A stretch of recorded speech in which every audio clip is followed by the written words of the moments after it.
वजीर आजम ने इतवार को बड़ा सरप्राइज देने का ऐलान कर दिया। साजिश के बारे में गुज़श्ता साल अगस्त से इल्म होने का दावा। साजिश में शहबाज शरीफ को बराह रास्त मुलव्विस करार दे दिया।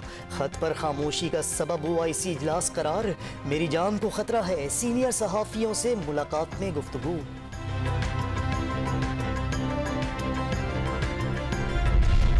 फवाद चौधरी ने कल वजारत कानून का कलमनाम मिलने की तस्दीक कर दी।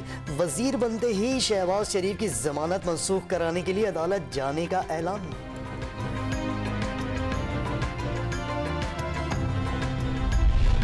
बिलावल भुट्टो जरदारी ने इतवार तक कोई गैर जमहूरी इक़दाम न उठाए जाने की उम्मीद जाहिर कर दी। आइन और कानून की खिलाफ वर्जी हुई तो आइंदा 20 साल भी मुतनाज़ा गुजरेंगे।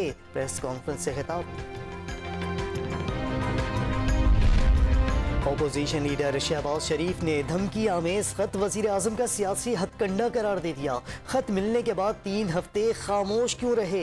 OIC कॉन्फ्रेंस में अमरीकी नुमाइंदे को क्यों बुलाया? सवालात की बौछार कर दी।